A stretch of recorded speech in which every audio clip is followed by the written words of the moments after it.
पुण्यातल्या चंदननगर परिसरात घडलेल्या एका थरारक हत्याकांडानं पुणे शहर हादरलंय। पती आणि त्याच्या महिला सेक्रेटरीमध्ये अनैतिक संबंध असल्याच्या संशयातून एका वकिलाच्या पत्नीनं स्वतःच्या अल्पवयीन मुलीच्या मदतीनं सेक्रेटरीची निर्घृण हत्या केल्याचा धक्कादायक प्रकार उघडकीस आलाय। हा संपूर्ण प्रकार जुन्या मुंढवा रोडवरील वकिलाच्या कार्यालयातच घडलाय। पूनम दिनेश मून या मागच्या 3.5 वर्षांपासून ॲडव्होकेट संजय सावंत यांच्या कार्यालयात सेक्रेटरी म्हणून काम करत होत्या। 16 एप्रिलला त्या नेहमीप्रमाणे कामावर गेल्या, मात्र त्या परत न आल्यानं त्यांचे कुटुंबीय चिंतेत होते।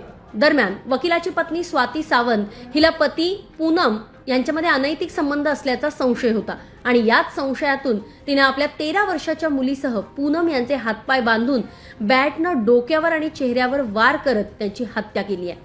या घटनेनंतर पूनम घरी न परतल्यानं त्यांच्या पतीने संपर्क साधला। त्यावेळी वकिलांना दिशाभूल करणारी माहिती देत त्या मैत्रिणीकडे गेल्याचं सांगितलं। मात्र दुसऱ्या दिवशी सकाळी कार्यालयात पोहोचल्यावर पूनम यांचा मृतदेह रक्ताच्या थारोळ्यात आढळून आला। आरोपींनी मृतदेह पोत्यात भरून लपवण्याचा प्रयत्न केल्याचंही समोर आलं। या प्रकरणामध्ये वकिलाचा प्रत्यक्ष सहभाग नसल्याचे प्राथमिक तपासात दिसत असलं तरी सुद्धा गुन्हा लपवण्याचा आणि आरोपींना मदत केल्याचा आरोप त्याच्यावर ठेवण्यात आलाय। पोलिसांच्या मते ही संपूर्ण घटना माहीत असूनही त्यानं ती लपवून ठेवली आणि पूनम यांच्या पतीला चुकीची माहिती देण्यात आली आणि माहिती मिळताच गुन्हे शाखेच्या पथकानं घटनास्थळी धाव घेतली। चंदननगर पोलीस आणि गुन्हे शाखेच्या पथकानं अवघ्या काही तासातच यातल्या आरोपींना ताब्यात घेतलंय। तर काय आहे घटनाक्रम? हा मी क्राईम सीन कसं तुम्ही शोधून काढला? आरोपींना 6 तासात कसं पकडलं? नेमकं कारण काय?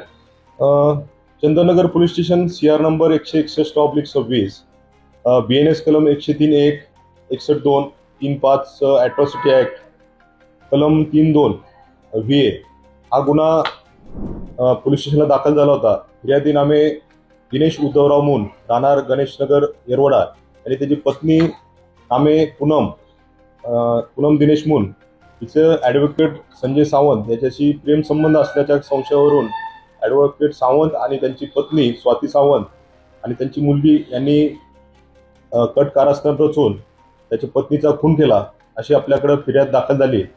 त्यानुसार वरिष्ठांच्या मार्गदर्शनानुसार आमचे पोलीस आयुक्त श्री अमितेश कुमार साहेब, जॉईंट CP साहेब शर्मा साहेब, ACP झोन 7 श्री मुंडे साहेब, माननीय ACP सोनवणे मॅडम यांच्या मार्गदर्शनाखाली आम्ही तपास सुरू केला। तसेच ACP मुळीक साहेब हे क्राईम ब्रँचचे यांचे पण तपास पथक आरोपीचा शोध घेत होते। अनेक टीम तयार करण्यात आल्या होत्या। तांत्रिक विश्लेषण करून या आरोपींना आम्ही 6 तासाच्या आत ताब्यात घेतलेला आहे आणि ह्या गुन्ह्याचा तपास ACP नूतन पवार मॅडम करत आहे। आज ह्या आरोपींना कोर्टात सादर केले असता त्यांचं 22 तारखेपर्यंत रिमांड घेण्यात आलेलं आहे आणि अधिक तपास आम्ही करत आहोत। काय कारण काय असं मोडस ऑपरेंडी काय तुम्ही?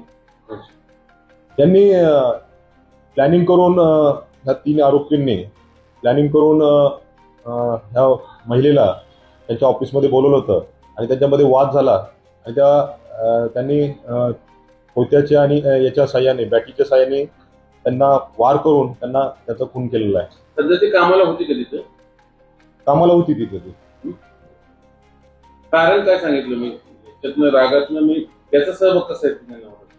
ही स्वाती पॉलिटिकली पण हे आहे ना, ॲडव्होकेट संजय सावंत यांचा सहभाग कसा?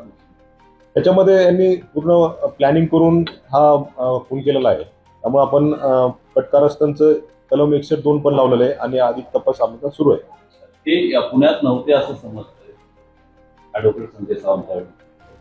त्याविषयी आम्ही त्याचं तांत्रिक विश्लेषण करून आम्ही त्याचा तपास करत आहोत। दुसरं सर, पोत्यात मृतदेह बांधून ठेवला होता। आरोपींचा प्रयत्न होता की बॉडी डिस्पोज करण्याचा, परंतु त्यांना ते शक्य झालं नाही, त्यामुळं आणि त्यांचा तो प्रयत्न फसला। काही राजकीय दबाव आणण्याचा प्रयत्न केला नाही, याच्यामध्ये कोणताही राजकीय दबाव नाही। आमचा पोलिसांचा तपास योग्य दिशेने सुरू आहे। तिन्ही आरोपी आहेत त्याच्यामध्ये एक आरोपी ज्युएनएल असल्यामुळं त्यांना ज्युएनएल कोर्टात हजर केलेलं आहे।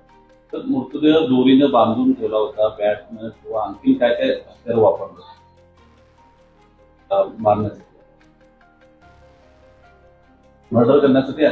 कारण मल्टिपल इंजुरी आहेत, त्याच्यामुळं मृत्यू झालेला आहे। दरम्यान संबंधित वकील हा भाजप पक्षाच्या विधी शाखेशी संबंधित पदाधिकारी असल्यानं या घटनेची चर्चा राजकीय आणि सामाजिक वर्तुळातही जोर धरते. पोलिसांकडून या प्रकरणाचा सखोल तपास सुरू आहे. पुण्याहून अश्विनी जाधव केदारी यांचा रिपोर्ट, लोकमत व्हिडिओ.